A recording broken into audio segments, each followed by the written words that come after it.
अगर एक हम पारंपरिक दृष्टि देखें तो एक खुशी का माहौल ये है कि दीपावली सिर्फ इसलिए नहीं मनाई जाती कि एक पर्व है, इसका हमारे संस्कृति से जुड़ा हुआ है।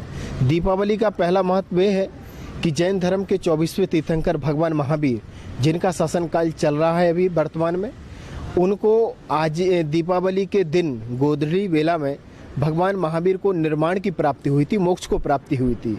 और दूसरी बात अगर हम देखें वैदिक संप्रदाय में, तो भगवान श्री राम जो 14 वर्ष वनवास काट के और पुनः अपनी मातृभूमि और अपनी गृह जन्मभूमि पर पधारे थे, उसीलिए हम सब बड़े उल्लास उमंग के साथ उसमें हम खुशी मनाते हैं, अपने खुशियां बांटते हैं।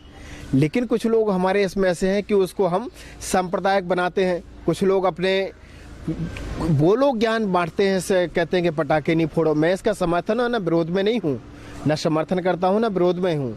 मेरा सिर्फ मानना ये है कि आप जो भी कर रहे हैं अपनी विवेक पूर्वक करें, जिससे किसी को भी, क्योंकि आपको अगर दिवाली खुशियाँ मना रहे हैं तो आपके साथ साथ और किसी को भी खुशियाँ मनाने का अधिकार है। जो छोटे छोटे जीव जंतु होते हैं उनको भी हम ध्यान रखें, क्योंकि भगवान श्री राम ने उन सबका ध्यान रखा, सबके लिए प्रेम किया, सबके लिए सम्मान दिया। और जो कुछ लोग जो ज्ञान देते हैं, अभी जैसे मैंने कहा, तो उनको भी इस बात पर सोचना चाहिए कि जो ज्ञान दे रहे हैं वो और किसी त्योहार में क्यों नहीं देते, इसी में क्यों ज्ञान बांटने आ जाते हैं। तो उनको भी इस बात का ध्यान रखना चाहिए और सभी को अपने जीवन में इस तरह के त्योहारों को अधिक से अधिक मनाना चाहिए। कोविड के बाद में 2 साल के बाद हम लोग तीसरा साल है तब दिवाली मना रहे हैं, कुछ कहना चाहेंगे दिवाली? देखिए, मेरा मानना है कि सबसे पहले तो जो दीपावली जो महापर्व कोरोना के बाद जो नॉर्मल स्थिति हुई है भारत में, तो सभी के लिए एक उत्साह है, एक उमंग है, एक ऊर्जा है एक त्यौहार मनाने की। और आज देख रहे हैं कि भारत सरकार के जिस तरह निरंतर प्रयास से कि आज भारत में जिस तरह से वैक्सीनेशन हुआ है भारत के, आज करीब 100 करोड़ से ऊपर का वैक्सीनेशन हो चुका है। और आने वाले समय में जिस तरह से भारत सरकार अपने अथक प्रयासों से लगातार जिस तरह से सक्रिय है, तो वो दिन दूर नहीं जब पूरे संपूर्ण भारत में ये वैक्सीनेशन हो जाएगा।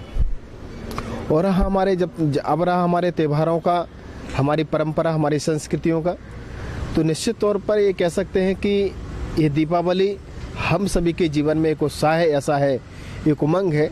क्योंकि पिछले 2 वर्ष से जब से कोरोना चला है हमारे बीच में, उस समय से हम त्यौहार अपने घरों में अपने एक दायरे में ही मनाते आए। इस बार का त्यौहार थोड़ा अलग है, जो आज हर किसी के दिल में एक उत्साह है और पूरी ऊर्जा के साथ उसको मनाने में अपनी सक्रिय भूमिका निभा रहा है। तो मेरी सभी से यही एक बधाई देता हूँ सभी के लिए कि आप सबके जीवन में दीपावली के इस पर्व पर आप सब संपूर्ण परिवार को बधाई, शुभकामनाएं। और आप ऐसे ही प्रभु आपको हमेशा सुख, शांति, समृद्धि, प्रसन्नता, हर्ष उल्लास के साथ आपके जीवन में प्रभु हमेशा बनाए रखे। अनेक शुभकामनाएं। आप सभी को दिवाली बहुत बहुत शुभकामनाएं, मंगल शुभकामनाएं। आप सभी के जीवन में दीपावली इस उत्साह के साथ, इस उमंग के साथ, जो हमने विगत वर्षों में जो खोया है वो हम दोबारा, उनकी क्षति जो हुई है वो दोबारा ना हो, इस तरह से हम अपनी दिवाली के लिए, परिवार के लिए, सभी के लिए मंगल कामना के साथ मैं ब्रह्मचारी देवेंद्र आपको बहुत बहुत दिवाली की बधाई, शुभकामनाएं देता हूं। आप सभी के जीवन में सुख, शांति, समृद्धि, प्रसन्नता, हर्ष उल्लास से भरा हो। मेरी अनेक शुभकामनाएं। हैप्पी दिवाली।